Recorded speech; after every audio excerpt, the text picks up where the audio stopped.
Today we are going to discuss about page fault. So before understanding page fault, we need to recall what do you mean by this page. Page. We have already discussed in the time of discussion of paging that if we follow the paging a non-contiguous memory allocation technique, then the total logical memory is going to divided into fixed size pages. The total logical memory is going to divided into fixed size pages. That means suppose we have a process P1. Now the total process P1 is going to distribute it maybe in page 1, page 2 like this. Now we also know that if a process is in execution, it must be loaded in the main memory. But the main memory size is very limited, and in a multi-programming environment at a time multiple programs can execute. So what happened? Obviously there is a problem of memory space, because every process who are now wants to execute, they require a memory space in the main memory. So for solving this process, here the process is distributed into pages, and now we are not going to load it the process in the main memory. We are going to load it these pages in the main memory. Suppose I am loading process P1 page 1, and then because at that time maybe process P1's page 1 is executing. Now after that so this is the page 1 of process P1, okay. Just for the indication purpose I am writing this. Now from page 2, after that suppose I am loading the page 2 from process P2. Now maybe after that I have loaded the page 3 of, or say it may be possible also, but the page 3 of page 2 of process P3. That means the difference is only what? Instead of loading the total process, because the total process may be a large one, it may be required a large area in memory, but we need to accommodate max to max process in main memory, because our main objective is to increase the degree of multiprogramming. So because we want to increase the degree of multiprogramming, we require multiple process should be executing in the main memory. Now for this reason, instead of loading a total process in the main memory, we are only loaded that portion of that process which is now is in execution. So we are loaded, but not by process, we are loaded some pages of that process.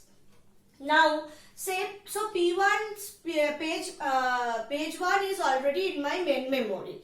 That means P1 have started its execution, a processor is already allocated to him.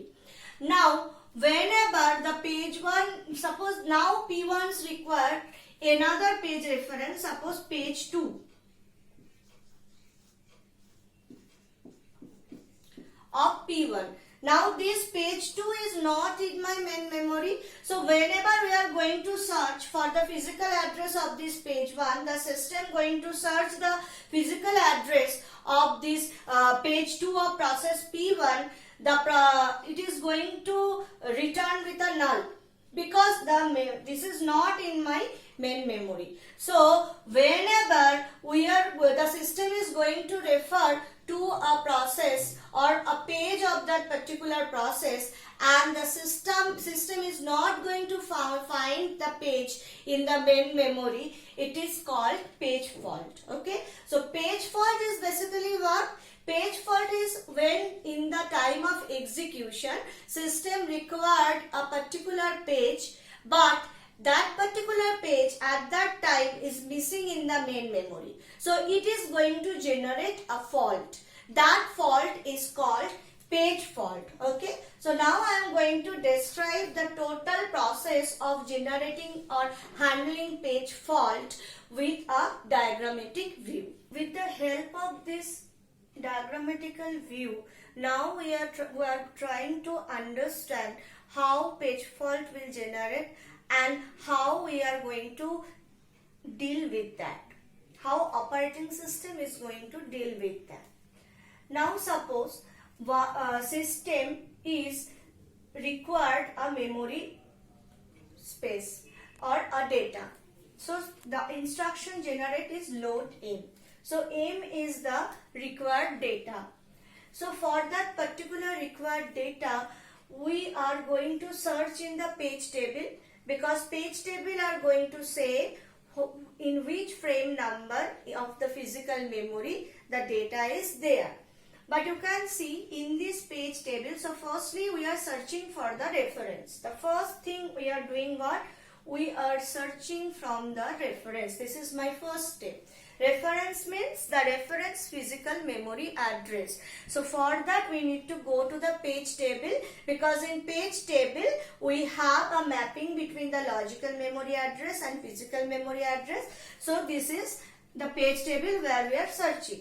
So we have searched, and suppose this is the field for that particular data m, and you can see here it is written as I. That we have discussed previous day that this I means what? This I means this particular reference is invalid. There are two kind of security bit can be introduced in page table, valid and invalid. Which pages are already in my main memory, which pages are loaded in the main memory. For that particular pages, the security bit will be V. V stands for valid. And in here, I stands for invalid. That means for that particular page for which we are searching, the system is searching that, but for that particular page the reference is invalid. It means that that page is not in my main memory. So basically here we cannot find the reference. So a trap will be generated. Because the address is not found, an error is occurred and a trap will be generated. That means here actually the page fault will be generated. Now what we are going to do? Now the trap is going to be generated and the operating system is going to search in the backing store. That means the secondary storage. Because the page is not available in the primary memory, we need to search in the secondary memory. So we are going to search the number 3 things, that is the second step is what? A trap will be generated, and after generation of that secure trap, we are going to search in the backing store for that particular page. And obviously, if everything will be right, we are going to find that page here. Now what we need to do? We need to find a free frame in the physical memory, and in that free frame, we need to load this page. So that is basically we are doing. This page is going to be loaded in the physical memory. That is the next step we are doing. This page is going to be loaded in the physical memory. Obviously, if there is a free frame, so in the particular free frame, we are going to load that page. And now my page is in the physical memory. So what we need to do? We need to reset the page table, because now page table should be for that particular reference. This field must be now changes to valid field. Okay, because now my page is in the main memory. So this is the next thing I am doing, reset page table. Okay, now after that reset page table, what we need to do? We need to go back to this position, and then again we need to restart the instruction. Okay, with the page already in the main memory. So in this way the page fault is generated, we can easily understand when the page fault is generated and how we are going to deal with that page fault. Okay, so nextly we are going to discuss about the other issues about this page fault. We are going to discuss about effective access time. Now what is it? We have just shown that for a particular memory page accession, for a particular page or a particular portion of data access, firstly, if the data is not in my main memory, then firstly we need to go to search in the page table. That means we are searching in the main memory, and then there is if there is a page fault, then again we need to go back to search that particular data in the secondary storage, and then from the secondary storage again we need to access the data. So for this reason, for accessing a particular data, it may be loaded in my main memory, it may be not loaded in the main memory, but depending on the probability of the page fault, this access time will be differ basically. If there is a page fault, then if there is no page fault, then the data is loaded in my main memory. So I can directly go and access that data from my main memory. But if the data is not my main memory, then firstly we need to search the data in the page table, and then again we need to do whatever we need required for the page fault. So the effective access time with page fault is not equals to the normal access time. There is a certain formula so for calculating this effective access time. So this is the formula of calculating effective access time. Here P is basically the probability of a page fault. It can be it is like this. So probability of page fault means what? That is occurrence of page fault. So obviously we are expecting that this probability of page fault must be 0. So basically if it is 0, this probability becomes 0, then it is what? It is 1 into, this is basically the time for memory access. So if P becomes 0, then it will be 1 into memory access, that means the time of memory access, plus this total portion is going to be converted into 0 because everything multiplied with 0 becomes 0. So if there is no page fault, that means the probability of page fault is 0, then the effective access time will be that memory access time. But if there is a page fault, then according to the page fault time, the effective access time will be vary. And we are actually going to calculate this effective access time in a demand paging environment. What is demand paging environment? Because every time when a page fault is generated, it indicates that the page is not loaded in the main memory. That means we are actually want that, the system is actually want that page. The system is demanding for that page, but the page is not in the main memory. So in the demand paging environment, there it is assumed that there is nothing loaded, and whenever the requirement generated, that means whenever a page fault will be generated, then only the page is going to be loaded. That is the demand paging environment. And in the demand paging environment, this effective access time is a very effective parameter for calculating the system performance. Now we are going to discuss this effective access time with an example. This problem you can see, just assume an average page fault service time of 25 millisecond and a memory access time of 100 nanosecond.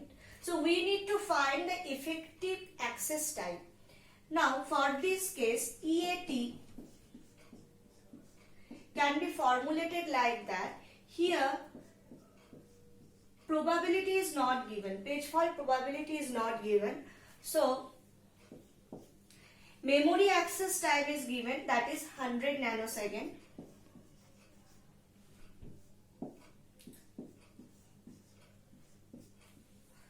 And again page fault service time is given, that is 25 nanosecond. That means it is basically 25,000,000.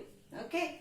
So this is basically, now if we know the rate of page fault, then we can, rate of page fault means the probability of page fault, then we can calculate the effective access time. Okay. So if it is 50%, then you can solve this equation like that. Suppose say P equals to 50%. That means it is 50 by 100. Okay. So that means 1 by 2. So then it can be calculated like that. This means basically 0.50.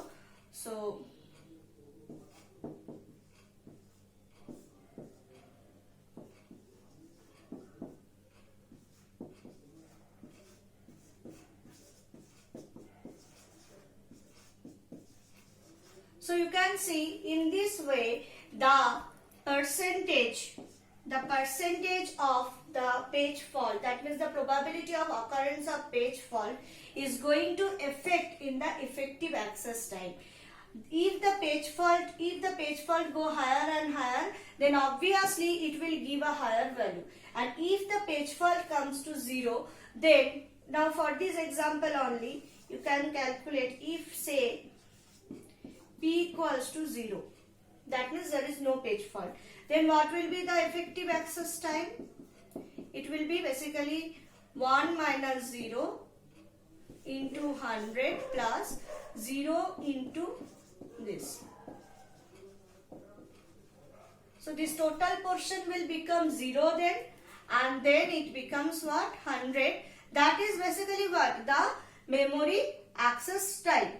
Okay. So basically the depend of the page fault rate, the probability of occurring of page fault, the effective access time is actually varied. Okay. If the probability goes to a higher range, then obviously it will take a higher value, or if it is with a low probability, then obviously this effective access time will get a very lower value. So in this way, by calculating or estimating the effective access time, we can actually calculate or estimate the performance of the system. Okay. So now in this lecture, we have discussed about page fault, how it can be generated or how it can be dealt. And then we have discussed about this effective access time, by which depending on the page fault, we can see that depending on the probability of occurring page fault, the system, how the system performance can be different. Obviously with a higher effective access time is much lesser performer than the lesser effective access time. So we have discussed about page fault. Now in the next section, we are going to discuss how when the page fault, we can see in that figure we have discussed, when a page fault generated, we are searching for a free frame.